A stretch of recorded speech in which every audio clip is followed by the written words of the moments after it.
दुर्वासा जी की महिमा गा रही हूं। क्यों क्यों वो क्रोध करते हैं? वो ब्राह्मी स्थिति में है, क्रोध से कुछ लेना देना नहीं है उनका, लेकिन भगवान उनके थ्रू लीला करवाते हैं भक्त के गुणों को प्रकट करने के लिए। ठीक। तो दुर्वासा मुनि, जो श्री कृष्ण, दुर्वासा मुनि आए थे गांव में, वृंदावन में। तो गोपियां आई थी कृष्ण के पास और कही कि हमको दुर्वासा मुनि वहां पर है, हमको उनके लिए भोजन ले जाना है। और उस समय गंगापुरी, यमुना जी पूरी उफान में थी। तो कृष्ण ने कहा यमुना जी को कहना अगर कृष्ण ब्रह्मचारी है तो रास्ता दे दो। तो गोपियां सोचने लगी कृष्ण ब्रह्मचारी, जब देखो तब हमारे पीछे पीछे घूमते रहते हैं ये सखी वो सखी, किसी को छोड़ते नहीं, ये ब्रह्मचारी। वाह वाह। फिर यमुना जी के पास जाती है, यमुना जी को बोलती कृष्ण ने ऐसा बोला, अगर तुम्हें भरोसा है तो हमें जगह दे दो। यमुना जी बोलती हाँ। दे दिया यमुना जी ने जगह। अब वहां ये पूरी गोपियां खाना लेकर गई अपना भोजन, पॉट्स में भर भर के वहां पर दिया। और दुर्वासा मुनि खा गए। दुर्वासा मुनि का नाम है जो दुर्वा में रहते हैं। दुर्वा यानी घास, जो घास फूस खाने वाले, हल्का फुल्का खाने वाले, वो दुर्वासा मुनि है। अब वो खाए जा रहे हैं खूब, सब जितना लाया था गोपियों ने सब सफाचट। अब यमुना जी फिर उफान में।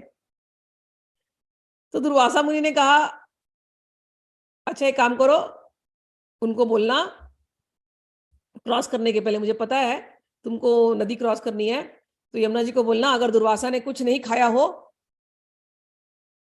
तो रास्ता दे देना। ये गोपियां का दिमाग चकरा जाता है। वो वहां पर लंपट, हमेशा रास में ही रहना है उसको। जब देखो तो राधा रानी के नीचे आकर के, बरसाने में उनके महल के नीचे आकर के बांसुरी बजाता रहता है, मन सबका खींचता रहता है। और वो बोलता है मैं ब्रह्मचारी, और ये यहाँ पर कितना हम खाना लाए थे, कितना प्रसाद लाए थे, सब हजम कर गए, और बोलते हैं कि इसने कुछ खाया नहीं तो रास्ता दे दो। और ये यमुना जी बीच में, ये दोनों की बात मान रही है। तो राधा रानी का नाम वहां गांधर्वी है। तो राधा रानी जाकर के प्रश्न प्रश्न करती हैं कि आप हमको बताओ ऐसे कैसे हो गया, और वो कृष्ण कौन है, वो बलराम जो पैदा हुआ हमारे, वो कौन है?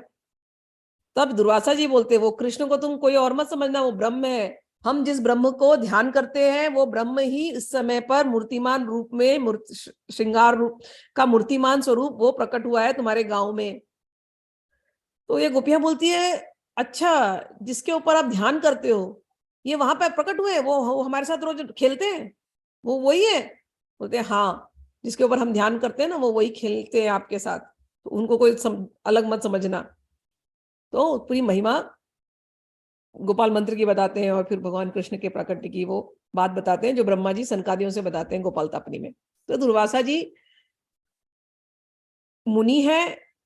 तो मुनि कैसे होता है वो लक्षण अभी हमने पढ़ा, स्थित प्रज्ञ क्या भाषा में मुनि का लक्षण क्या है। तो दुर्वासा जी उस कैटेगरी की मुनि है।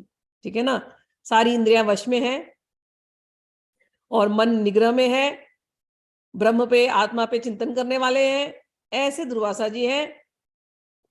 और जो ऐसे लोग होते हैं ना, भगवान ही मन में रहते हैं, समझ लेना। तो मन से ही कुछ ना कुछ भगवान खेल खिलवाते हैं। लेकिन अब लोग समझेंगे केवल दुर्वासा जी ही सब सही है, उन्हीं का रास्ता सही है, तो जो जो संसार में रहता है वो भगत नहीं हो सकता क्या?